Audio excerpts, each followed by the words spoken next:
اصطفى أما بعد فأعوذ بالله من الشيطان الرجيم بسم الله الرحمن الرحيم اقرأ باسم ربك الذي خلق خلق الإنسان من علق اقرأ وربك الأكرم الذي علم بالقلم علم الإنسان ما لم يعلم وقال النبي صلى الله عليه وسلم خيركم من تعلم القرآن وعلمه وقال صلى الله عليه وسلم إن هذا الخير خزائن ولتلك الخزائن مفاتيح فطوبى لعبد جعله الله مفتاحا للخير مغلاقا للشر وويل لعبد جعله الله مفتاحا للشر مغلاقا للخير او كما قال رسول اللہ صلی اللہ علیہ وسلم۔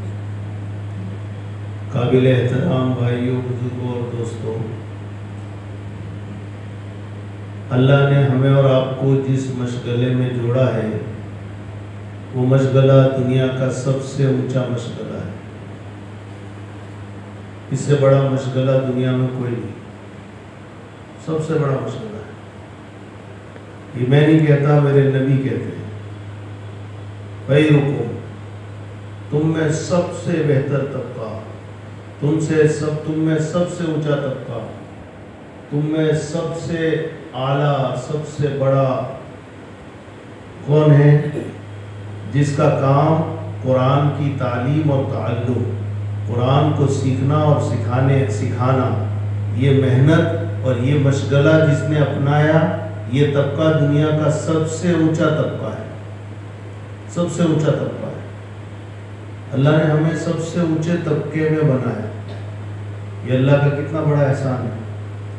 اللہ ہمیں اس کی قدردانی نصیب فرمائے، اس کی توفیق نصیب فرمائے، اور اللہ اس میں استقامت اور جماع نصیب فرمائے۔ دیکھو، دنیا میں کام کرتا ہے وہی آدمی جو مشغول ہے۔ کام کون کرتا ہے؟ جو مشغول ہے۔ جو آدمی یہ سوچتا ہے کہ میں تھوڑا سا فارغ ہو جاؤں پھر کروں، وہ نہیں کر سکتا۔ فارغ آدمی کا کام نہیں ہے، جو مشغول ہے وہی کرے گا۔ جو فارغ ہے، جس کو کوئی کام نہیں ہے، آپ دیکھو ہر جگہ، دیکھو بنگال میں بھی دیکھو، بہت سے لوگ فارغ ہوتے ہیں نا، ان کے اوپر کوئی کام نہیں، بیٹے کما رہے ہیں، آمدنی آ رہی ہے، کوئی ٹینشن نہیں ان کی زندگی۔ تو ایسے آدمی کچھ بھی نہیں کر سکتے، کچھ نہیں کرتے۔ کام کرتے ہیں وہی لوگ جو مشغول ہیں۔ فارغ کام نہیں کر سکتا ہے، جس کے پاس کوئی کام نہیں ہے، جو فارغ ہے وہ نہیں کام کر سکتا۔ اچھا، کام ہوتا ہے دل سے۔ کام کیسے ہوتا ہے؟ دل سے کام ہوتا ہے۔ ایک کام کا طریقہ ہے فارمالیٹیز، چلو ٹھیک ہے کر لیتے، بولا ہے تو کر لیتے، سر پہ پڑا ہے تو کر لیتے، تو یہ فارمالیٹیز ہے۔ فارمالیٹیز سے کام نہیں ہوتا ہے، کام میں جان نہیں آتی۔ کام میں جان جو آتی ہے وہ اس وقت آتی ہے جب آدمی دل سے کام کرتا ہے۔ کیسے کرتا ہے؟ دل سے۔ ایک آدمی دکان چلاتا ہے، فیکٹری چلاتا ہے، دکان چلانے میں دکان کا مالک ہے اور دکان کے ورکرز ہیں۔ دکان میں کام کرنے والا آدمی ہے اور ایک دکان کا مالک ہے۔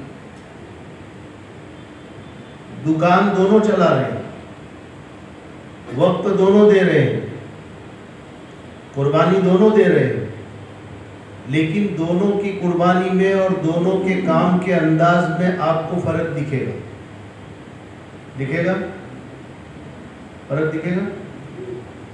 جو مالک ہے وہ کام کر رہا ہے کیسے؟ بولو، دل سے کر رہا ہے۔ وہ سمجھتا ہے میری دکان ہے، میرے بچوں کی روزی روٹی اس پر ہے، میرے سارے اخراجات اس پر ہے، میرے گھر کے سارے کام کاج اسی پر ہے، میرے جتنے بھی خرچے اور جو کچھ ہے نفقات اور خرچے وہ سب اسی پر ہے، تو وہ دل سے کام کرتا ہے۔ کیسے کرتا ہے؟ دل سے۔ اور جو نوکر ہوتا ہے، مزدور ہوتا ہے، وہ دل سے کام نہیں کرتا، اس کی نظر تو خالی تنخواہ پر ہوتی ہے کہ بھئی میری حاضری لگ جائے، حاضری لگ گئی، دکان چلے کہ نہیں چلے،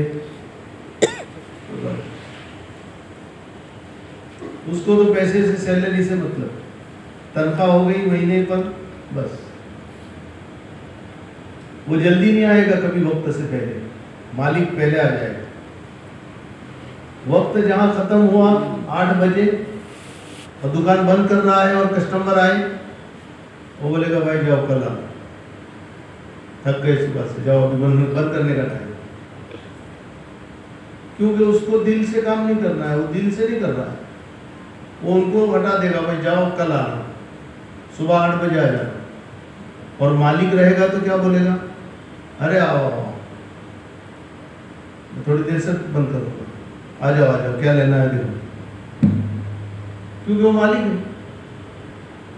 اتنا بڑا فرق ہے دل سے کام کرنے میں اور دل کے بغیر کام کرنے میں۔ اچھا، دل سے آدمی کام کب کرتا ہے؟ جب کام کا نفع اس کے سامنے ہوتا ہے، کام کا اس کو کانفیڈنس ہوتا ہے، کام کی عظمت اور اس کا یقین ہوتا ہے، تو پھر آدمی دل سے کرتا ہے۔ اور اگر اس کو عظمت اور کانفیڈنس نہیں ہوتا ہے تو پھر دل سے نہیں کرتا ہے۔ برابر؟ عظمت ہے تو دل سے کرے گا، نہیں عظمت ہے تو؟ مالک کو عظمت ہے، دکان کو بڑی چیز سمجھ رہا ہے کہ دکان سے میرے سارے مسئلے حل ہوتے ہیں، میرے سارے مسائل کا تعلق اس دکان سے ہے، میری عزت اس دکان سے بندھی ہوئی ہے، میرے گھر کے خرچے اخراجات اس دکان سے بندھے ہوئے ہیں، اس کو عظمت ہے، اس لیے وہ دل سے کام کرتا ہے۔ اور نوکر کو اس کی کوئی عظمت نہیں ہے تو وہ دل سے نہیں کرتا ہے۔ ہمارا یہ کام جو ہے، اس کا بھی ہمیں کانفیڈنس ہوگا اور اس کا بھی اگر ہمیں اعتماد ہوگا اور اس کا یقین ہوگا کہ یہ کتنا بڑا کام ہے، تو پھر ہمارے بھی کام کی نہج اور کام کی ترتیب بدل جائے، کام کی ترتیب بدل جائے۔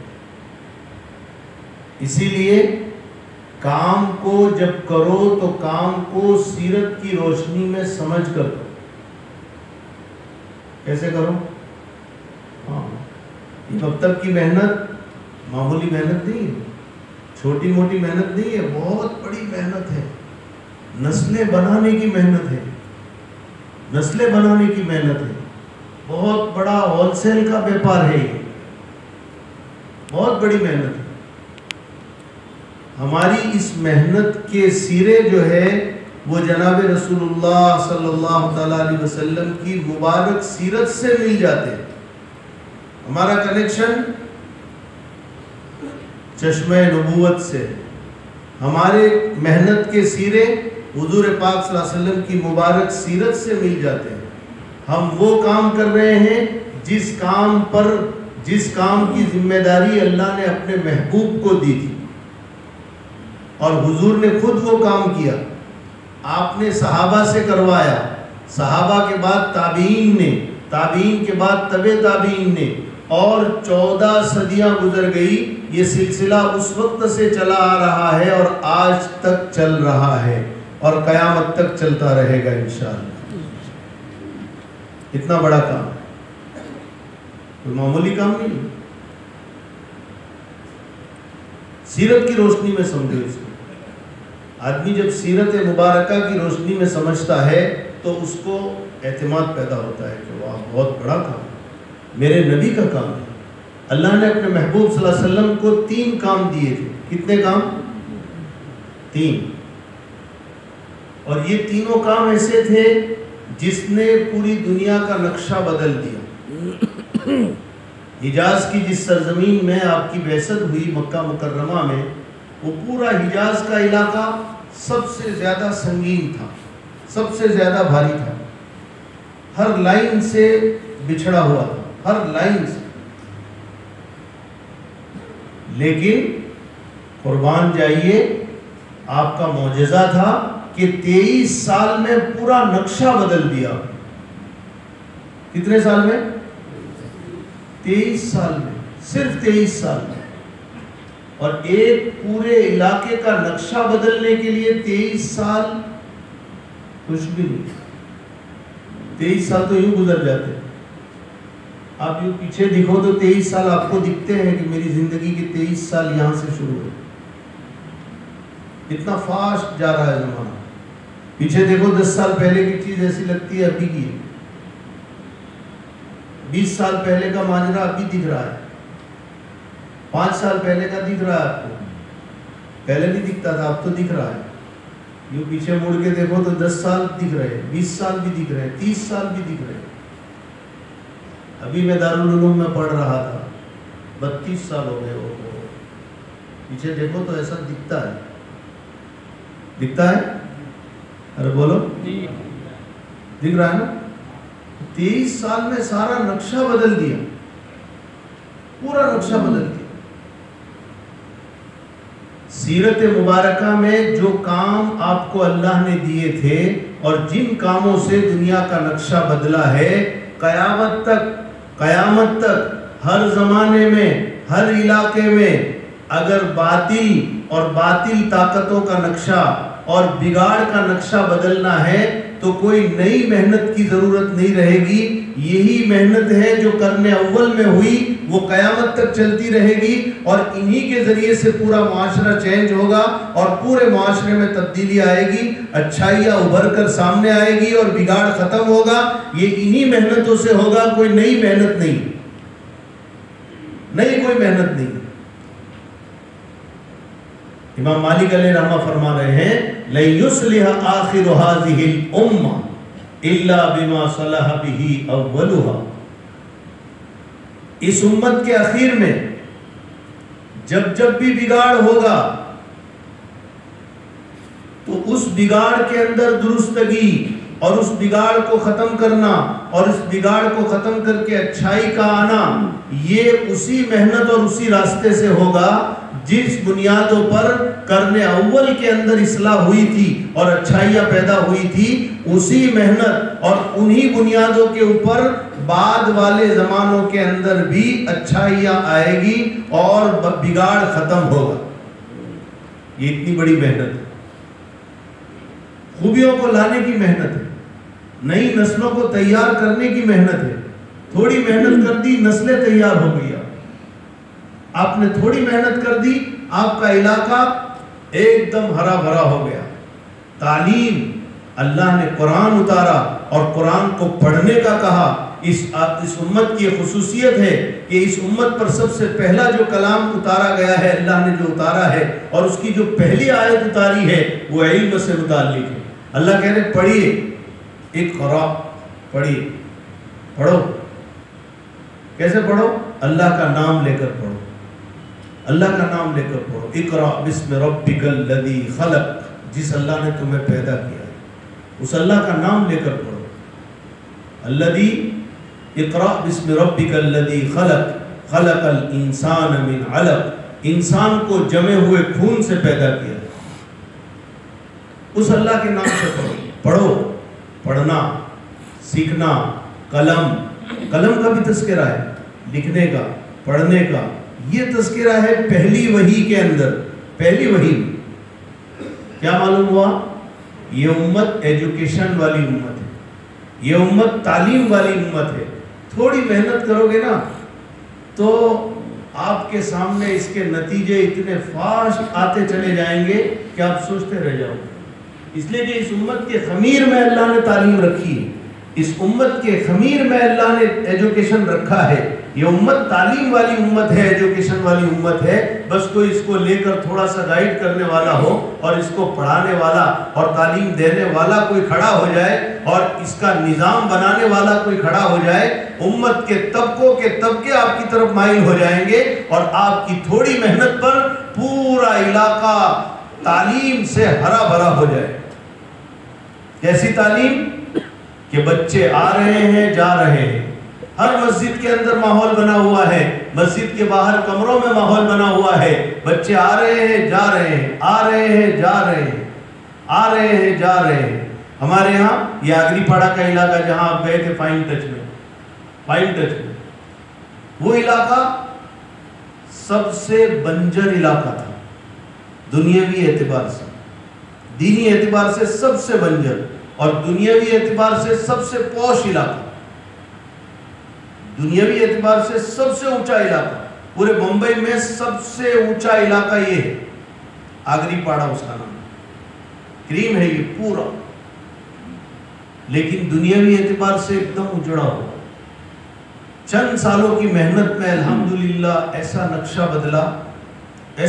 بدلا کہ آپ جا کر دیکھ رہے ہوں گے نا، کتنے پیرنٹس باہر کھڑے ہیں، بچوں کو لینے آ رہے ہیں، چھوڑنے آ رہے ہیں، بچے آ رہے ہیں جا رہے ہیں، آ رہے ہیں جا رہے ہیں، آ رہے ہیں جا رہے ہیں، کبھی نہیں دیکھا ایسا۔ 3 بجے سے لے کر 9 بجے تک، 10 بجے تک تانتا بندھا ہوا رہتا ہے، آ رہے ہیں جا رہے ہیں، آ رہے ہیں جا رہے ہیں، آ رہے ہیں جا رہے ہیں۔ پھر عورتیں پڑھ رہی ہیں، بچیوں کا اور عورتوں کا، اس میں بڑی عورتیں، بوڑھی عورتیں، جوان عورتیں اور اسکول اور کالج کی بچیاں سب آ کر پڑھ رہی ہیں، آ رہی ہے جا رہی ہے، سب پڑھ رہی ہیں اور ایک دوسرے کو دعوت دے رہی ہے۔ اب وہ جینس میں اور ٹی شرٹ میں اور ایسے حالت میں آ رہی ہے یہاں مدرسے کے اندر، اور جب دیکھتی ہے اندر کا ماحول، اوہو ہم کس پوزیشن میں ہیں۔ دوسرے دن وہ فوراً نقاب ڈال دیتی، کتنی عورتوں کے نقاب ڈالنے کا ذریعہ بن گیا یہ ہمارا مکتب۔ عورتیں یہاں سے اگر گزرتی تھی 10 عورتیں تو آپ پہچان نہیں سکتے تھے کہ یہ مسلمان عورتیں ہیں یا کون ہیں، ایسا عجیب و غریب ماحول تھا، آپ نہیں پہچان سکتے۔ بالکل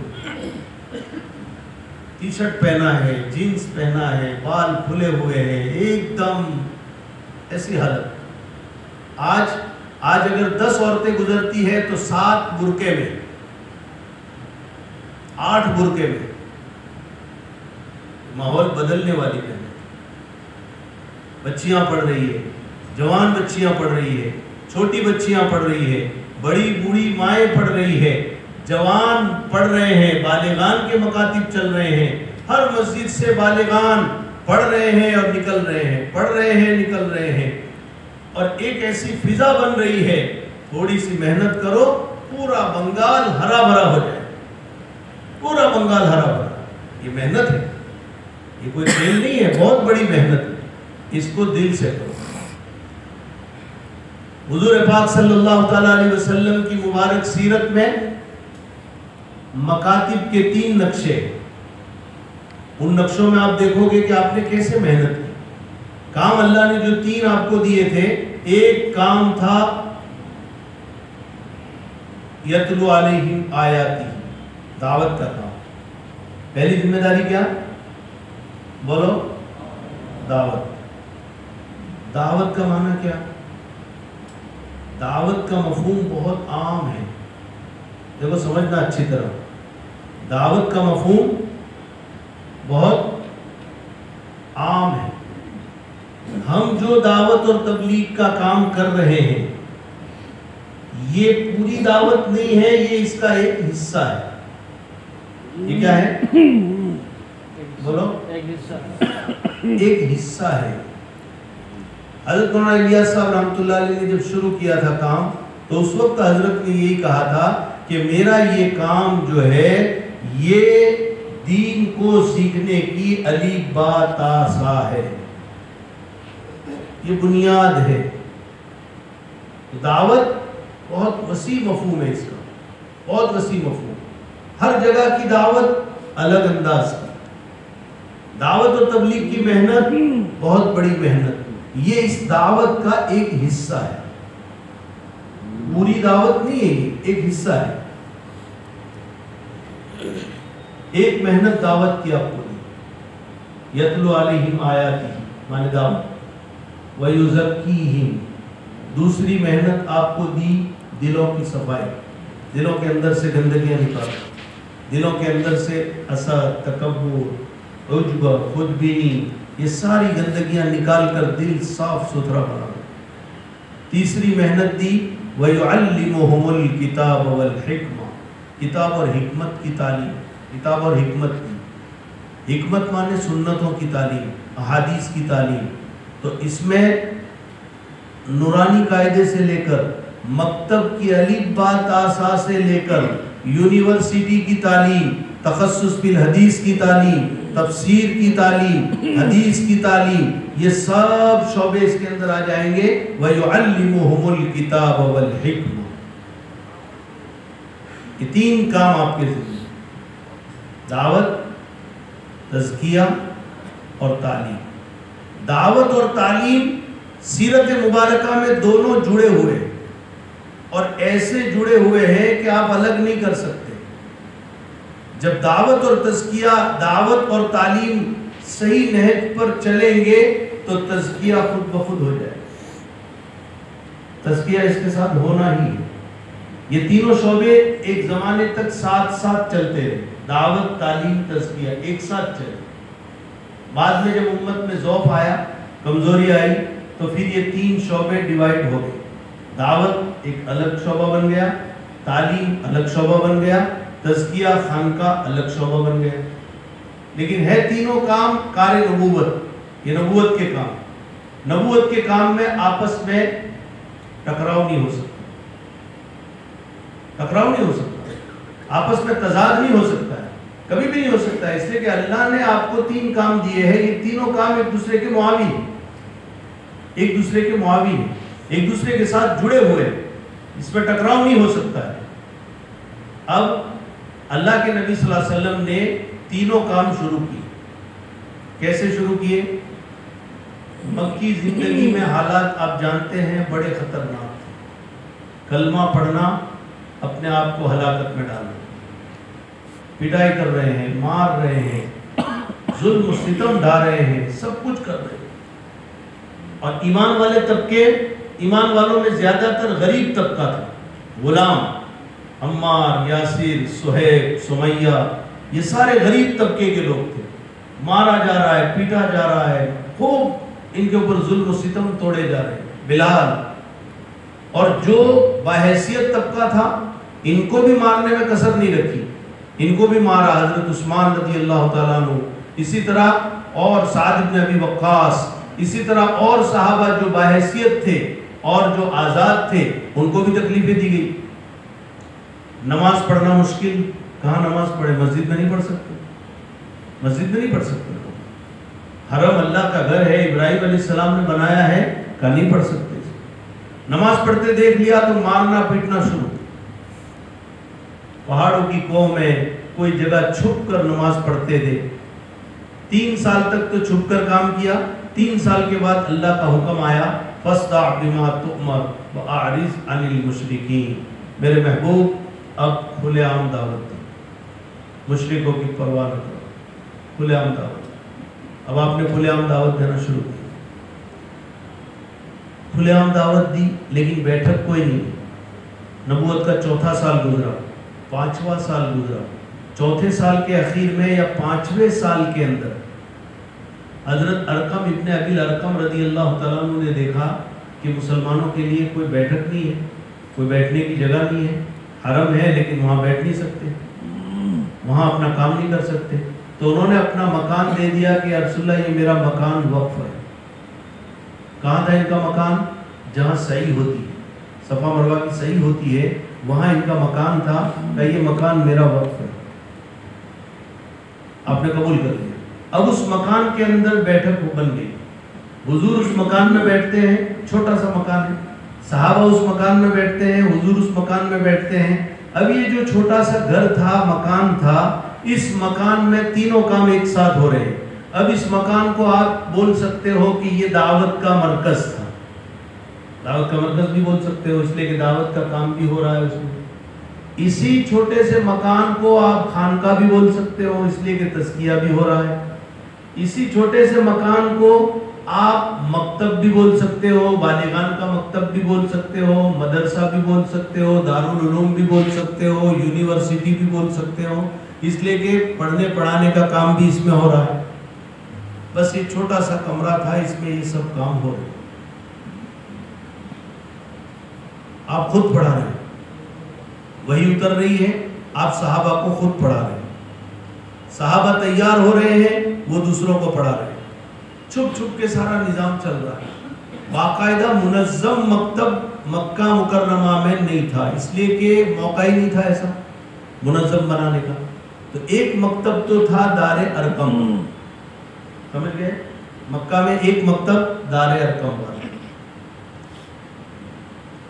دوسرا مکتب کون سا تھا؟ دوسرا مکتب تھا حضرت ابو بکر صدیق رضی اللہ تعالیٰ عنہ نے اپنے گھر کی صحن میں ایک مسجد بنائی تھی، گھر کے صحن میں۔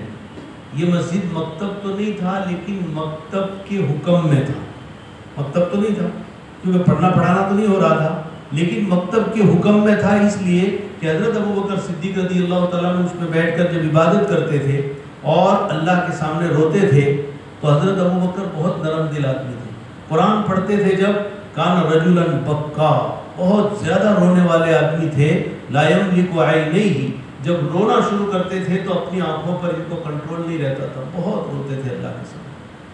ان کی اس حالت اور کیفیت کو دیکھ کر بہت سارے عورتیں مرد سب آ جاتے تھے دیکھنے کے لیے، اور کتنے لوگوں کو ہدایت نصیب ہو جاتی۔ اس معنی کر گویا وہ مکتب تھا۔ تیسرا مکتب جو تھا وہ حضرت فاطمہ بنت خطاب رضی اللہ تعالی عنہ کے گھر میں تھا۔ حضرت فاطمہ کے گھر میں جو مکان تھا، ان کا جو مکان تھا، وہاں مکتب چلتا تھا۔ یہ باقاعدہ مکتب تھا اور بالغان کا مکتب تھا۔ یہ تین مکتبوں کا پتہ ملتا ہے مکی دور میں۔ باقی جگہ، باقی کیا نظام؟ باقی نظام بس چلتے پھرتے ایک دوسرے سے ملاقات کے وقت میں کچھ پوچھ لیا، کچھ سن لیا، کوئی کسی نے بتا دیا، ایک دوسرے سے ملاقات کے وقت سیکھنا سکھانا چلتا رہتا تھا کہ بھئی آیت کیا اتری نہیں آیت، وہ ایک دوسرے کو سکھا دیتے تھے، ایک دوسرے کو سمجھا دیتے تھے۔ یہ نظام چل رہا تھا مکی دور کے اندر، اور مکتب باقاعدہ یہ تین ہی تھے، دار ارقم۔ اسی دار ارقم والے مکتب میں حضرت مصعب بن عمیر اسلام لائے، اسی جگہ آ کر حضرت عمر بن الخطاب رضی اللہ تعالیٰ عنہ بھی مسلمان ہوئے، دار ارقم۔ اور اسلام کا ذریعہ اور سبب عمر بن الخطاب کے لیے ان کی بہن کے گھر کا مکتب بنا۔ اس مکتب کے ذریعے سے عمر رضی اللہ تعالیٰ عنہ جیسے آدمی اسلام میں آئے، اسلام میں آئے۔ آپ کو معلوم ہے، جانتے ہیں حضرت عمر کا قصہ۔ ایک مرتبہ ان لوگوں نے سب نے بیٹھ کر میٹنگ، کیا میٹنگ کی؟ میٹنگ یہ کی کہ بھائی یہ روزانہ کا مسئلہ ہے یار، محمد صلی اللہ علیہ وسلم نے تو زندگی تنگ کر دیا،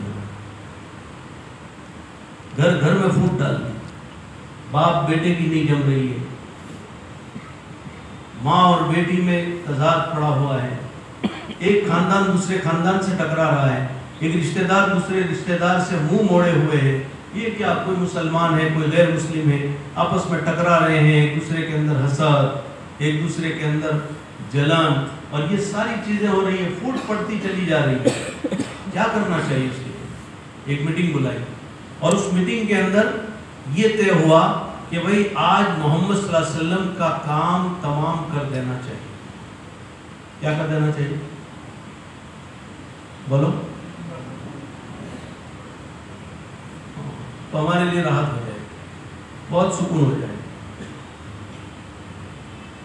اور مکے میں دو آدمی بڑے تھے جن کا رعب پورے مکے والوں پر تھا، پورا مکہ ان سے ڈرتا تھا، ایسے دو بھاری آدمی تھے، ایک تھے حضرت عمر بن الخطاب اور ایک ابو جہل تھا۔ دوسرا کون تھا؟ ابو جہل۔ حضور نے فرمایا ابو جہل فرعون هذه الامہ، اس امت کا فرعون تھا، بنی اسرائیل کا جو فرعون تھا نا، جانتے ہو؟ ارے جانتے ہو کہ نہیں؟ بولو، دیکھا ہے نا؟ نہیں دیکھا؟ ارے بنگال میں تو آ کے گیا ہو، نہیں دیکھا؟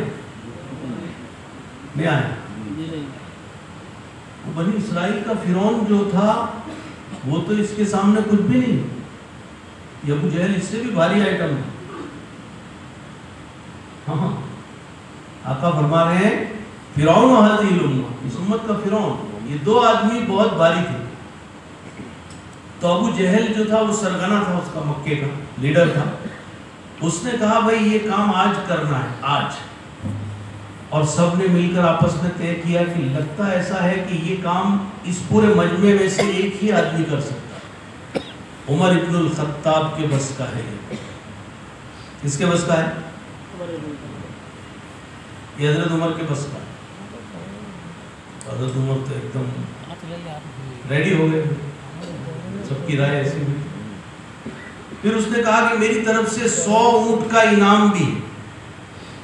کتنا؟ 100 اونٹ میں تو آدمی مالدار بن جائے. دیت ہے نا، 100 اونٹ کا انعام. حضرت عمر تیار ہو گئے کہ بھائی چلو ٹھیک ہے، میں نپٹا لیتا ہوں. ننگی تلوار لے کر نکلے ایک دم چلچلاتی ہوئی دھوپ میں، تاکہ کوئی دیکھے نہیں زیادہ لوگ. چلتے چلتے جا رہے تھے، راستے میں حضرت نعیم رضی اللہ تعالیٰ عنہ ملے. انہوں نے دیکھا عمر ایسی چلچلاتی ہوئی دھوپ میں، اتنی سخت گرمی میں، عرب کی گرمی بہت بھاری ہوتی ہے، ایسی سخت گرمی میں اور ننگی تلوار لے کر کہاں کا ارادہ ہے تمہارا؟ انہوں نے کہا نعیم بس تو ہٹ جا، آج پوچھ مت مجھے، میں آج سارا کام ہی نپٹا دینا چاہتا ہوں. محمد صلی اللہ علیہ وسلم کو نعوذ باللہ میں قتل کرنا چاہتا ہوں، آج میں کام نپٹا دینا چاہتا ہوں. نبی کی محبت تو ہر ایمان والے کے دل میں ہوتی ہے. حضرت نعیم ایک دم اندر سے بھڑکنے لگے، کہنے لگے تو کیا نپٹائے گا یار؟ تو حضور کو نپٹانے جا رہا ہے؟ تیرے گھر کا پتہ ہے تجھے؟ تیری بہن اور بہنوئی دونوں مسلمان ہو گئے، گھر کا تو پتہ نہیں ہے اور حضور کو نپٹانے جا رہا ہے. اب گھر کی بات جب آتی ہے تو آدمی سب چیزیں بھول جاتا ہے. گھر کی بات آ گئی نا تو اب سب چیزیں بھول گئے. ایک دم سے انہوں نے ٹرن لے لیا، سیدھے گھر. گھر کی بات آ گئی تو سیدھے گھر پہنچ گئے. چلو چھوڑو ابھی یہ قصہ بعد میں کرتے ہیں، پہلے گھر کا حال دیکھ لوں کیا ہے. اب گھر پر گئے. دیکھو ایک بات اور سمجھ لو یہاں رک کر، حضرت عمر رضی اللہ تعالیٰ عنہ جو نکلے ہیں، ان کا ظاہری حال جو ہے وہ کتنا خطرناک ہے کہ نہیں ہے؟ بولو کتنے برے ارادے سے نکلے ہیں اور کتنی غلط نیت سے نکلے. نبی کو شہید کرنا، قتل کرنا یہ کوئی معمولی بات ہے؟ کتنا بھاری گناہ ہے اور کتنے بھاری ارادے سے اور کتنے گندے ارادے سے نکلے. یہ حضرت عمر کا ظاہری حال ہے. آسمانوں میں فیصلے کیا ہے؟ آسمانوں کا فیصلہ عمر کے بارے میں یہ ہے کہ عمر تلوار سے تو نبی کا کام پورا نہیں کر سکتا، ہم تجھے میرے نبی کا غلام بنائیں گے اور تیرے ذریعے سے ہمیں دین کا بہت بڑا کام لینا. آسمان کا فیصلہ یہ دنیاوی اعتبار سے کتنی بری حالت ہے، آسمانی فیصلہ یہ. اس لیے یہاں ایک بات میں کہتا ہوں، کبھی بھی کسی کو کسی بھی بری حالت میں دیکھو تو اس کو ذلیل مت سمجھو، اس کو حقیر مت سمجھو. کیا معلوم وہ آج اس حالت میں ہے، لیکن آسمانی فیصلہ کیا ہے اس کے لیے پتہ نہیں. حضرت عمر کی حالت اتنی خطرناک ہے، آسمانی فیصلہ ہے کہ عمر تجھے ہم ہمارے نبی کے غلام بنائیں اور تیرے ذریعے سے ہم آدھی دنیا فتح کروائیں. اتنا بڑا کام تجھ سے لینا. اب یہ گھر گئے، بہن کے گھر. بہن کے گھر میں کیا چل رہا تھا؟ مکتب. کیا چل رہا تھا؟ بولو مکتب. استاذ تھے خباب ابن الارت رضی اللہ تعالیٰ عنہ، حضور کے پاس پڑھے ہوئے. حضرت خباب پڑھا رہے تھے اور سامنے پڑھنے والے 2 اسٹوڈنٹ، ایک حضرت فاطمہ، حضرت عمر کی بہن فاطمہ، اور ایک فاطمہ کے شوہر سعید ابن زید. کون؟ حضرت سعید. یہ سعید عشرہ مبشرہ میں سے. حضور نے 10 آدمیوں کو جنت کی خوشخبری دی، اس میں کہا سعید من الجنہ، سعید جنتی آدمی. یہ 2 اسٹوڈنٹ تھے اور استاذ پڑھا رہے تھے. حضرت عمر نے دروازہ کٹکھٹایا، عمر اب جب آواز سنی حضرت عمر کی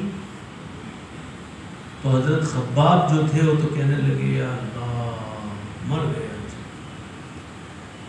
حالت خراب۔ وہ جلدی سے جا کر چھپ گئے، ایک دم ڈرتے ڈرتے چھپ گئے کہ آج مر گئے، عمر آ گئے یہاں تک، آج حالت خراب، چھپ گئے۔ بہنوں ہی، ان کا تو گھر تھا، یہ کہاں چھپتے، وہ بیٹھے رہے۔ بہن نے اٹھ کر دروازہ کھولا، حضرت عمر اندر آئے تو ایک دم غصے میں بھرے ہوئے تھے۔ اندر آتے ہی انہوں نے کہا اصبوتما، تم دونوں صحابی بن گئے، تم دونوں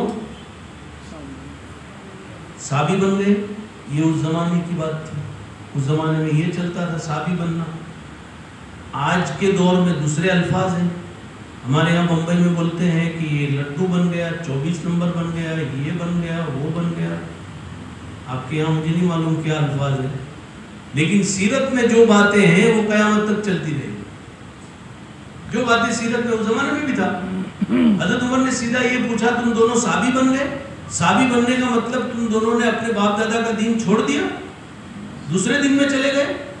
جیسے ہم ابھی یہ بولے کہ تم 24 ہو گئے، وہ اس زمانے کا سبوتما کا مطلب تھا۔ حضرت عمر کی بہن نے کہا عمر اگر اسلام حق مذہب ہو تو کیا پرابلم ہے؟ بس اتنا سننا تھا کہ مارنا شروع کر، پورا غصہ بھرا ہوا تھا، اتنا مارا اتنا مارا اتنا مارا کہ لہو لہان کر دیا۔ بہنوں چھڑانے کے لیے آئے، ان کو بھی مارا، ان کو بھی لہو لہان، خون بہ رہا، اتنا مارا دونوں۔ آنے کے بعد جب ٹھنڈا ہوا غصہ، بیٹھے ایک طرف، کہنے لگے بہن، اچھا ایک طرف مار کر غصہ ٹھنڈا ہوا، دوسری طرف حضرت عمر کی بہن نے جوش میں آ کر ایک جملہ بولا، وہ جملہ سیدھا دل سے ٹچ ہو گیا، سیدھا دل سے ٹچ ہو گیا۔ ان لربکم فی ایام دہرکم نفحات، تمہارے رب کی طرف سے زمانے کے دنوں میں کچھ ربانی لہریں چلا کرتی ہیں، اللہ کی طرف سے ربانی جھونکے چلتے ہیں۔ جب وہ جھونکا چلے نا تو اس کے سامنے آ جاؤ، پیچھے مت ہٹو، سامنے وہ جھونکے کو ٹچ ہونے دو اپنے سے، تمہاری زندگی پلٹ دے، زندگی بدل دے۔ وَإِنَّ مِنَ الْبَيَانِ لَلسِّحْرَ، بعض بیان، آقا فرماتے بعض بیان جادو اثر ہوتے ہیں۔ بیان کا کوئی جملہ دل سے ٹچ ہو گیا، آدمی کی زندگی پلٹ گئی، فوراً پلٹ گئی، پوری لائف چینج ہو گئی، زندگی بدل گئی۔ بہن نے کہا عمر تجھ سے جو ہو سکے کر لے، ہم نے اسلام کا کلمہ پڑھا ہے، ہم اس کو کسی قیمت پر نہیں چھوڑ سکتے۔ خطاب کا جو خون تیری رگوں میں دوڑ رہا ہے وہ خون میری رگوں میں بھی دوڑ رہا ہے، میں بھی اس خطاب کی بیٹی ہوں جس کا تو بیٹا ہے۔ سیدھا دل سے ٹکرا گیا، اب دیر ہو گئے، ٹھنڈے پڑ گئے۔ ایک تو غصہ بھی ٹھنڈا ہوا، پھر یہ جملہ لگا تو کہنے لگے اچھا مجھے بتا کیا پڑھ رہی تھی؟ ہدایت کی گھڑی تھی۔ یہ گھڑیاں کبھی کبھی آتی ہیں، ہدایت کی گھڑیاں کبھی کبھی آتی ہیں۔ اچانک آپ کے پاس تشکیل کرنے کے لیے کوئی آ گیا، حاجی صاحب مکتب میں تھوڑی محنت کرو، کبھی نہیں آتا آپ کے گھر پہ۔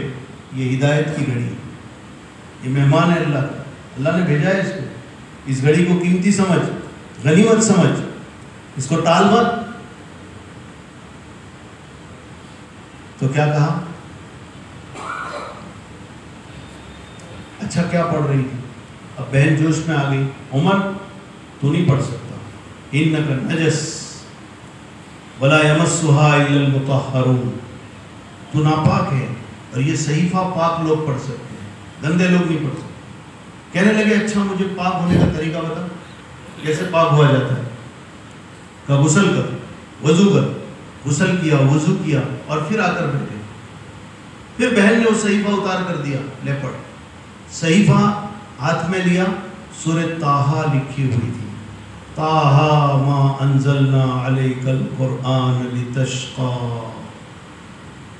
کچھ آیتوں کے بعد ایک آیت آتی ہے، اننی انا اللہ لا الہ الا انا فاعبدنی واقم الصلاۃ لذکری۔ اللہ کہہ رہے ہیں میں ہی اللہ ہوں، میرے علاوہ کوئی اللہ نہیں ہے، میرے علاوہ کوئی اللہ نہیں ہے، اللہ میں ہی ہوں، میرے علاوہ کوئی اللہ نہیں ہے، میری عبادت کرو اور میری یاد کے لیے نماز قائم کرو۔ بس کہنے لگے بس کر بس کر، ما احسن ھذا الکلام و اجمل۔ بہن کتنا پیارا کلام، کتنا مزیدار کلام، کتنا خوبصورت کلام، یہ کلام کتنا پیارا ہے، میں نے تو سمجھا نہیں تھا اس کو، کتنا پیارا کلام۔ احسن ھذا الکلام وما اجملہ، ما احسن ھذا الکلام وما اجملہ، کتنا خوبصورت کلام، کتنا پیارا کلام۔ پھر کہنے لگے اچھا مجھے حضور کے پاس لے کر چل، مجھے اپنے نبی کے پاس لے کر چل۔ وہ حضرت خباب چھپے تھے نا، سب سن رہے تھے، ایک دم سے باہر نکلے اور خوشیوں میں ایک دم چہرہ ایک دم تر و تازہ، کہنے لگے ابشر یا ابن الخطاب، او خطاب کے بیٹے خوشخبری سن لے، کل جمعرات کے دن اللہ کے نبی نے ہاتھ اٹھا کر دعا کی تھی، اللہم اید الاسلام بعمر ابن ہشام او بعمر ابن الخطاب، اے اللہ اسلام کے اندر مجھے دو آدمیوں میں سے ایک دے دے، یا تو عمر ابن ہشام ابو جہل دے دے یا عمر ابن الخطاب کو دے دے، عمر تیرے حق میں اللہ کے نبی کی دعا قبول ہو، تیرے حق میں اللہ کے نبی کی دعا قبول ہو۔ ہاتھ پکڑا ان کا حضرت خباب نے اور لے کر اللہ کے نبی کے پاس چلے۔ اللہ کے نبی کہاں تھے؟ بیت اللہ میں۔ کہاں تھے؟ ارے بولو زور سے بولو، بیت اللہ میں تھے۔ بیت اللہ میں تو وہاں ٹکنے ہی نہیں دیتے تھے، وہ بیت اللہ میں تو ٹھہرنے ہی نہیں دیتے تھے۔ کہاں تھے؟ دار ارقم میں۔ حضرت عمر رضی اللہ تعالیٰ عنہ کا ہاتھ پکڑ کر دار ارقم میں لے کر گئے۔ اب دار ارقم میں جب پہنچے، وہاں کا منظر دیکھو کیا تھا، دروازہ کھٹکھٹایا، عمر، ایک آدمی کھڑا ہوا اندر سے، اور نظر من خلل الباب، دروازے کی دراڑ سے دیکھا، دروازے ہوتے نا پرانے دروازے، اس میں دراڑ ہوتی ہے، شگاف ہوتا ہے، تو دروازے کی دراڑ سے دیکھا کون بجا رہا ہے، کون کٹکھٹا رہا ہے، تو دیکھا عمر ہے۔ حدیث شریف کے الفاظ ہے فَرَجَعَ وَهُوَ فَزِعٌ، ایک دم گھبراتا ہوا واپس لوٹا، کہہ رہا یا رسول اللہ عمر ہے، عمر دروازے پر عمر ہے، عمر ہے یا رسول اللہ، عمر ہے۔ تو سب کانپ رہا ہے، عمر دروازے پر کھڑا ہے۔ حضرت حمزہ کھڑے ہو گئے اور اس کا ہاتھ پکڑ کر بٹھایا کہ بیٹھ جا بھائی، تو اتنا کیوں تھر تھر کر رہا ہے، کیوں تھر تھر رہا ہے، عمر ہے تو کیا ہو گیا، تو اتنا ڈرتا کیوں ہے، بیٹھ جائے ایک سائڈ میں۔ عمر اچھے ارادے سے آ رہا ہے تو ٹھیک ہے، اور اگر اچھے ارادے سے نہیں آ رہا ہے تو اس کی تلوار سے اس کا کام پورا کر دیں، تو ڈرتا کیوں ہے، بٹھایا۔ حضرت حمزہ کھڑے ہو گئے، یہ حضرت حمزہ 4-5 دن پہلے ہی مسلمان ہوئے تھے، وہ کھڑے ہو گئے اور جا کر دروازہ کھولا۔ جیسے دروازہ کھولا حضرت عمر اندر آئے، اللہ کے نبی صلی اللہ علیہ وسلم کھڑے ہو گئے، فَأَخَذَ بِمَجَامِعِ قَمِيصِهِ، ایک روایت آپ نے گریبان پکڑا عمر کا، ایک روایت فَأَخَذَ بِطَرْفِ ثَوْبِهِ، کرتے کا کنارہ پکڑا، اور آپ نے کہا اما آن لک یا ابن الخطاب ان تشہد ان لا الہ الا اللہ وانی رسول اللہ، خطاب کے بیٹے ابھی تک تیرے لیے وقت نہیں آیا تو گواہی دے کہ اللہ کے سوا کوئی معبود نہیں اور میں اللہ کا رسول ہوں۔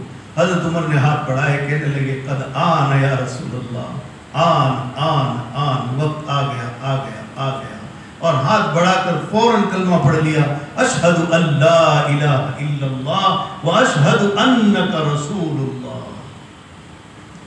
جب حضرت عمر نے کلمہ پڑھا تو اندر جتنے لوگ بیٹھے تھے سب نے زور سے نعرہ تکبیر، کبروا تکبیرۃ، سب نے زور سے تکبیر بلند کیا، اللہ اکبر، خوشی کا نعرہ بلند کیا۔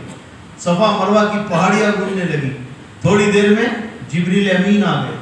جبریل نے کہا یا رسول اللہ کیا بات ہے، آج آپ کے صحابہ پر چہروں پر ایک دم سے اتنی تراوٹ اور چہرے ایسے کھلے ہوئے ہیں, کیا بات کیا ہے؟ حضور نے فرمایا یہ سب خوش ہے اور خوشیاں منا رہے ہیں عمر کے اسلام پر, عمر کے اسلام پر. جبریل امین نے کہا یا رسول اللہ ہماری سناؤ. کہا یا رسول اللہ عمر کے اسلام پر صرف زمین والوں نے خوشیاں نہیں منائی ہے, استبشر اہل السماء باسلام عمر, عمر کے اسلام پر آسمانوں میں بھی خوشیاں منائی گئی. یہ عمر ابن الخطاب ہے. ہدایت کہاں سے ملی؟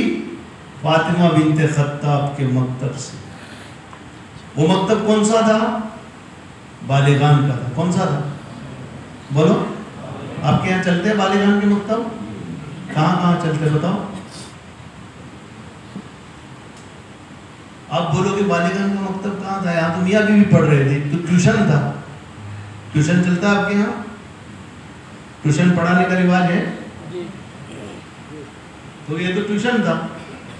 وہ مولانا صاحب گھر پہ جا کے پڑھا رہے ہیں, میاں بیوی پڑھ رہے ہیں, تو ٹیوشن تھا. یہ تو کہنا ٹیوشن نہیں تھا, یہ مکتب تھا. کیوں؟ حضرت عمر رضی اللہ تعالیٰ عنہ کے جملے ملتے ہیں روایتوں میں, کان قوم یقرؤون فی, بہت سارے لوگ فاطمہ کے گھر میں پڑھتے تھے. وہ دن اتفاق تھا کہ سب اسٹوڈنٹ غیر حاضر تھے. کیا تھا؟ سب اسٹوڈنٹ سب غیر حاضر تھے. بچے غیر حاضری کرتے ہیں نا, بالغان تو زیادہ کرتے ہیں. تو اتفاق تھا اس دن کہ کوئی آیا ہی نہیں, ورنہ اس میں بہت سارے لوگ پڑھتے تھے. تو یہ بالغان کا مکتب تھا. کیا تھا یہ؟ بالغان کا مکتب. یہاں بہت سارے لوگ پڑھتے. چلتا رہا یہ سلسلہ. شروع میں بہت آہستہ آہستہ چل رہا, بہت آہستہ آہستہ. 39واں نمبر حضرت عمر کے اسلام کا ہے. کون سا نمبر ہے؟ 39واں نمبر. اس کے بعد سلسلہ آہستہ آہستہ آہستہ چلتا رہا. مکی دور 10ویں سال میں پہنچا. 10 سال تک برابر جم کے محنت کرتے رہے, کوئی مان نہیں رہا. باہر سے حج کرنے کے لیے آنے والے لوگ تھے. آپ مینا میں جاتے تھے ہر سال مینا میں جاتے تھے, لیکن مینا والے بھی مانتے نہیں تھے جو باہر کے لوگ, کیونکہ حج تو پہلے سے ہی چل رہا تھا. حج پہلے سے ہی چل رہا تھا, زمانے جاہلیت سے ہی حج چل رہا تھا. سب اطراف کے لوگ حج کے لیے آتے تھے, بڑا مجمع ہو جاتا تھا, تو مینا میں جا کر آپ دعوت دیتے تھے. لیکن کوئی مانتا ہی نہیں تھا. لوگ ایک ہی بات کہتے تھے کہ آپ کی قوم آپ کو نہیں مانتی, ہم کیسے مانیں؟ آپ کی قوم آپ کو نہیں مانتی, ہم کیسے مانیں؟ نبوت کا 10واں سال شروع ہوا جب, تو آپ پھر مینا گئے. اتفاق ہوا کہ مدینہ منورہ کے 6 آدمی آئے تھے. کتنے آئے تھے؟ 6 لوگ. مدینہ کو اس زمانے میں یثرب کہتے تھے. یثرب کے 6 آدمی آئے. انہوں نے مینا میں سنا کہ یہ آدمی یوں کہہ رہے ہیں کہ میں اللہ کا نبی ہوں. تو ان کو فوراً لائٹ جلی. ان کے دماغ میں فوراً یہ بات آئی کہ یار یہ اللہ کے نبی ہے, تو چلو ہم اللہ کے نبی کو مان لیتے ہیں. یہ ان کے دماغ میں کیوں آیا؟ اس لیے کہ مدینہ منورہ میں یہودی اور یہ لوگ جو تھے, یہ قبیلے تھے اوس اور خزرج کے. اوس اور خزرج کے قبیلے تھے جو مدینے کے اصل باشندے تھے, اور مدینے میں یہودی بھی تھے. ان کی لڑائی ہوتی رہتی تھی. وہ مدینے کے یہودی جو تھے وہ ان سے یوں کہا کرتے تھے کہ ایک نبی آخر میں آنے والے ہیں, اس نبی کے ساتھ مل کر ہم تم سے لڑیں گے اور تمہارا خاتمہ کریں گے. تمہارا یہ بات بار بار سن چکے تھے.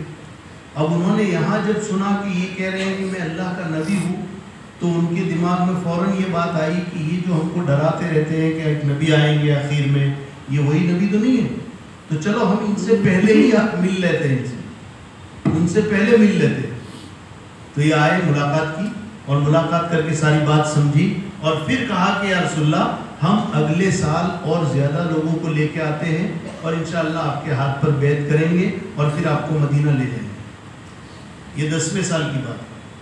11واں سال شروع ہوا, تو 11ویں سال میں وہ 12 آدمی آئے. کتنے آئے؟ 5 تو یہی 6 میں سے تھے. یہ جو 6 آئے تھے اس میں سے 5 تھے, اور 7 نئے تھے. انہوں نے آ کر حضور صلی اللہ علیہ وسلم کے ہاتھ پر بیعت کی اور پورا سمجھ لیا، اور اللہ کے نبی صلی اللہ علیہ وسلم کے سامنے انہوں نے کلمہ پڑھ لیا، اور پھر جاتے وقت یہ کہا کہ یا رسول اللہ ہمارے ساتھ کوئی آدمی بھیج دیجئے مدینے میں جو ہمیں دین سکھا دے۔ تو آپ نے 2 آدمیوں کو بھیجا، مصعب ابن عمیر اور عبداللہ ابن ام مکتوم۔ ان 2 آدمیوں کو کہا لے جاؤ، یہ تمہیں پورے تمہارے مدینے میں محنت کریں گے، دین سکھائیں گے۔ کس کو بھیجا؟ مصعب ابن عمیر اور عبداللہ ابن ام مکتوم۔ اب یہ 2 آدمی جو گئے تھے مدینے میں، یہ کیوں گئے تھے بتاؤ؟ دیکھو امت جو ہے نا آج بہت لتھڑ چکی ہے، اب تو اتحاد کا وقت ہے، اب لڑنے کا موقع نہیں ہے۔ بے وقوف ہے، مہا بے وقوف ہے جو آپس میں لڑائی جھگڑے ختم نہیں کرے، بہت بڑا بے وقوف۔ آج تو ہمیں غیروں کو بھی اپنے سینے سے لگانا ہے، غیروں کو بھی اپنے سے، میرے نبی نے غیروں کو بھی اپنے سینے سے لگایا، ہم تو اس نبی کے امتی ہیں۔ آج دعوت تبلیغ خانقاہ اس میں اتنا غلو ہو گیا کہ جو دعوت میں لگ گیا وہ سمجھتا ہے دعوت ہی سب کچھ، بے وقوف ہے، سمجھتا نہیں۔ جو تعلیم میں لگ گیا، پڑھانے میں لگ گیا، وہ سمجھتا ہے یہی سب کچھ، جو خانقاہ میں لگ گیا وہ بولتا ہے یہی سب کچھ۔ ارے بھائی یہی سب کچھ نہیں، تینوں مل کر کچھ ہے، الگ الگ کچھ بھی نہیں، تینوں مل کر ہے، تینوں کام نبی کے ہیں۔ جب تینوں نبی کے کام ہیں تو پھر اس میں لڑائی جھگڑا کیسا؟ اب عبداللہ ابن ام مکتوم کو اور مصعب ابن عمیر کو حضور نے کیوں بھیجا تھا؟ جیسے چشمے لگاؤ گے ویسا دکھے گا۔ آپ نے پیلے چشمے لگائے تو سامنے کیسا دکھے گا؟ کالا۔ سامنے کیسا دکھے گا؟ پیلا ہی دکھے گا نا۔ پیلے چشمے میں کیسا دکھے گا؟ پیلا، اور کالے ہیں تو کالا دکھے گا۔ تو جس پر دعوت کا غلبہ ہے وہ کہتا ہے کہ ان کی تشکیل ہوئی تھی، 1 سال تشکیل کر کے بھیجا تھا حضور نے۔ کیا بولتا ہے؟ 1 سال۔ اچھا جن کا غلبہ تعلیم کا ہے وہ کہتے ہیں نہیں، ان کا تقرر کیا، ان کو پڑھانے کے لیے بھیجا، حضور نے پڑھانے کے لیے بھیجا۔ اب صحیح بات کیا ہے پتہ نہیں، پڑھانے کے لیے بھیجا تھا کہ دعوت کے لیے بھیجا تھا؟ تشکیل ہوئی تھی کہ پڑھانے کے لیے بھیجا تھا؟ اگر حدیث کے الفاظ دیکھو گے تو اس کا حدیث میں الفاظ آتے ہیں مقری، اور مقری اس زمانے میں پڑھانے والے کو کہتے ہیں۔ تو اصل تو ان کو پڑھانے کے لیے بھیجا کہ ان کو تعلیم دو، پڑھاؤ۔ لیکن میں نے پہلے بتایا کہ دعوت تعلیم سیرت میں ایسے ہے کہ آپ الگ نہیں کر سکتے، ایک ساتھ جڑے ہوئے، دعوت تعلیم دونوں ایک ساتھ جڑے ہوئے، آپ الگ نہیں کر سکتے۔ اب دیکھو ان کی محنت کا انداز۔ مصعب ابن عمیر جب وہاں گئے تو یہ استاد بن کر گئے، بولو کیا بن کر گئے؟ استاد بن کر گئے۔ استاذ کا تقرر جب ہم کریں گے تو استاذ کی ذمہ داری ہمارے پر آئے گی؟ جی بولو جی آئے گی۔ استاذ کی تنخواہ اچھی دینی ہے، استاذ کی ضرورتیں پوری کرنی ہے، استاذ کے لیے رہائش کا انتظام کرنا ہے، استاذ کے لیے غلے کا انتظام کرنا ہے، یہ سارے کام ہمارے۔ ایک استاذ جب ہم نے رکھا تو اس کے سارے کاموں کی ذمہ داری ہماری۔ ان کی ذمہ داری لی اسد ابن زرارہ۔ اسد ابن زرارہ جو ہے وہ مدینے کے ذمہ دار آدمی، ذمہ دار ٹرسٹی تھے، ذمہ دار تھے، اور مصعب ابن عمیر استاد تھے۔ ایک بات ہوئی، ان کا پورا کھانے کا رہنے کا سب انتظام کر دیا۔ اس کے ساتھ ساتھ اسد ابن زرارہ جو ذمہ دار تھے وہ اور یہ جو استاد تھے دونوں نے مل کر کام کیا، دونوں نے مل کر کام کیا۔ اور کیسے مل کر کام کیا؟ اللہ اکبر۔ جو طلب لے کر آ رہے ہیں بندے، ان طلب والے بندوں کو انہوں نے پڑھایا، ان کی کلاسیں لگائی، پڑھایا، اور پڑھانے کے بعد جو فارغ وقت بچا اس میں اسد ابن زرارہ اور مصعب ابن عمیر دونوں جا کر ملاقاتیں کرتے تھے۔ کیا کرتے تھے؟ ملاقاتیں، ایک ایک سے جا کر ملتے تھے اور ان کو دعوت دیتے تھے کہ بھائی کلمہ پڑھ لو، اللہ نے دین اتارا ہے، اللہ نے اپنے نبی کو بھیجا ہے۔ اس طرح سے ان کا ذہن بناتے تھے اور ان کو سمجھاتے تھے۔ سنو اچھی طرح، دیکھو بہت کام کی باتیں ہیں، ان کو سمجھاتے تھے۔ اب جو جن کی سمجھ میں آیا، جن کو اللہ نے ہدایت دے دی، وہ ان کے قریب آ جاتے تھے، اب ان کو پڑھانے کا سلسلہ شروع کر دیا۔ ہوتے ہوتے ایک مسجد، دوسری جگہ مسجد، تیسری جگہ مسجد، الگ الگ جگہوں پر یہ ٹھیے بنا دی، اور یہاں ان کے پاس جو پڑھ کر تیار ہوئے 2 مہینے میں 3 مہینے میں، ان کو مانیٹر بنا کے، استاد بنا کے وہاں بٹھا دیا، ایک کو وہاں بٹھا دیا، ایک کو وہاں بٹھا دیا، کچھ لوگوں کو خود پڑھا رہے ہیں۔ اس طرح سے یہ سلسلہ چلتا رہا۔ ایک مرتبہ دونوں مل کر دعوت دینے کے لیے پہنچے ایک بڑے رئیس کو، سردار کو، اور وہ سردار کون تھا؟ سعد ابن معاذ۔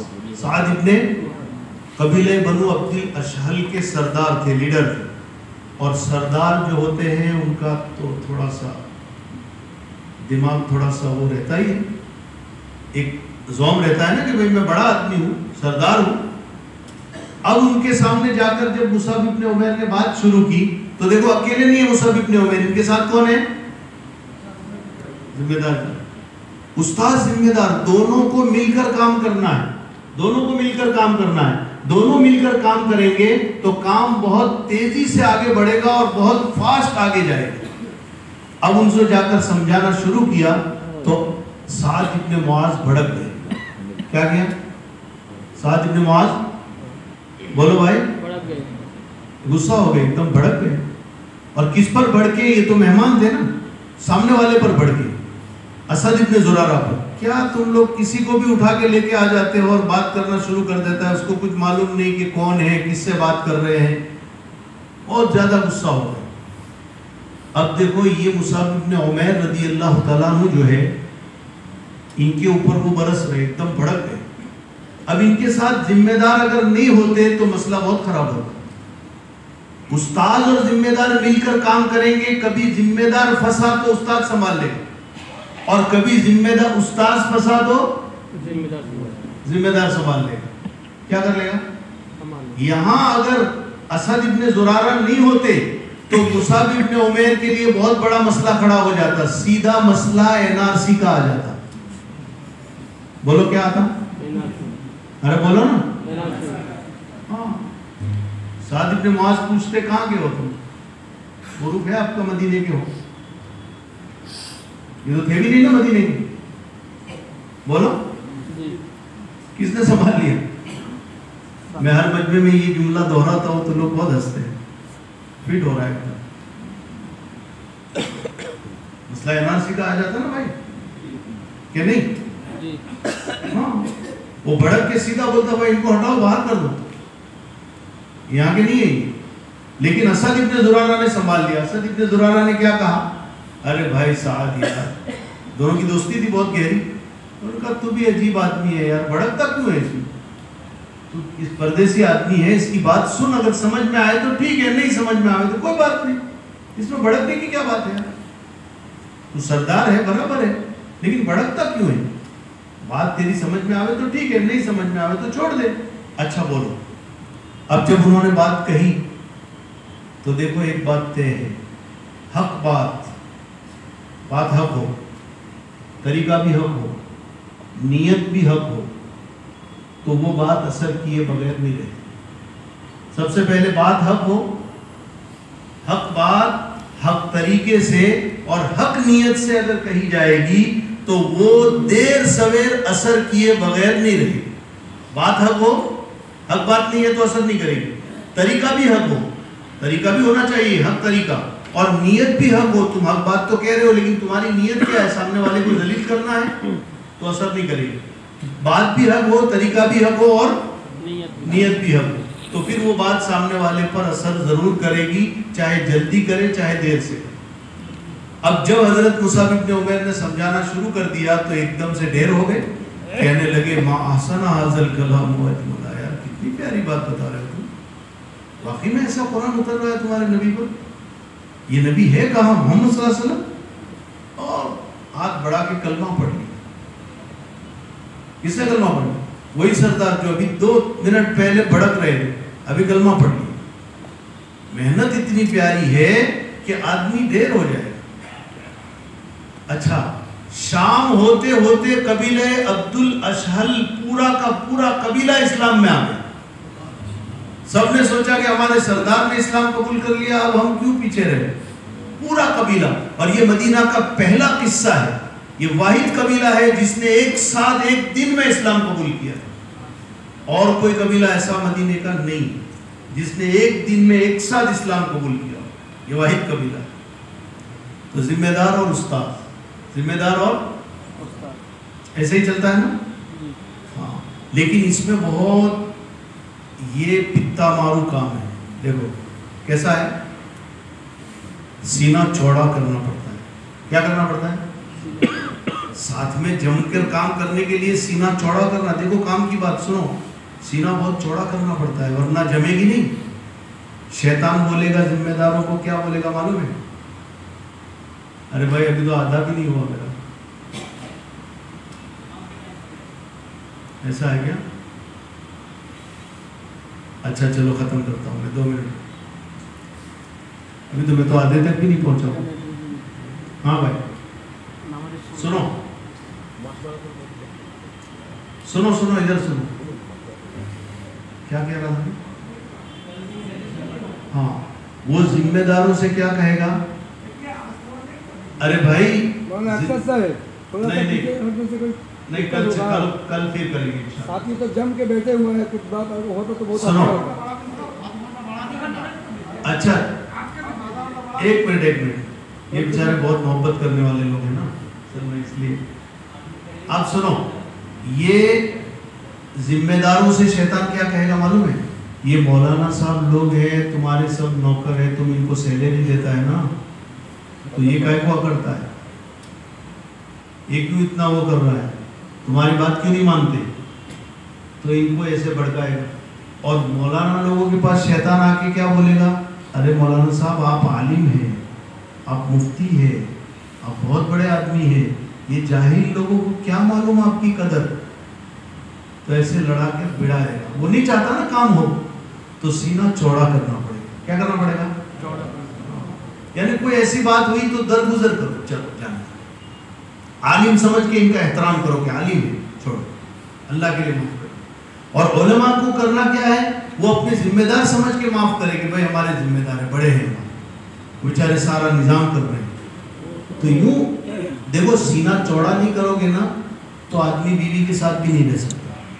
رہ سکتا ہے؟ بولو۔ آج کے پچھلے ہفتے میں آپ نے بیوی سے کتنا سنا؟ آپ تو باہر آ کے بتاتے نہیں ہو نا۔ ارے ہر آدمی سنتا ہے کہ نہیں سنتا؟ بولو نا۔ ہاں، لیکن وہ باہر آ کے اتنا صوفی بنا ہوا ہے کہ اس کو کچھ معلوم ہی نہیں، وہ بتاتا نہیں دوسروں کو آج بیوی نے کتنا بولا، بہت غصہ ہو گئی، لیکن اس کو برداشت کر لیتا ہے۔ اچھا اچھا بھائی اپنی کون ہے؟ بولتا اپنی، باہر آ کے بتاؤ، مجھے معلوم ہے کیا کیا بولتی، بولو سب۔ ہاں، لیکن اس کو ہم برداشت کر لیتے ہیں نا بھائی، کیا کرتے ہیں؟ ہاں، کیوں برداشت کرتے ہیں؟ کہ بھائی اپنی۔ ایسے ہی یہ مولانا بھی سب اپنے ہیں، اور مولانا کو سمجھنا چاہیے کہ ذمہ دار بھی ہمارے۔ تو ایسا محبت سے اگر کام چلے گا نا انشاءاللہ، تو بہت تھوڑے وقت میں بہت آگے تک کام جائے گا۔ ٹھیک ہے انشاءاللہ، باقی کا میں انشاءاللہ کل مغرب کے بعد پورا کریں گے اس کو، ٹھیک ہے؟ ابھی ان کے نظام میں کیا ہے، ابھی نماز کا وقت بھی ہو رہا ہے اور باہر کے لوگ بھی آتے ہیں مصلی، تو نماز میں آگے پیچھے اور یہ وہ تکلیف نہ ہو، انتشار نہ ہو۔ اللہ ہمیں جزائے خیر عطا فرمائے، آپ کی محبت میں بھی اللہ برکت عطا فرمائے۔ وآخر دعوانا الحمدللہ رب العالمین۔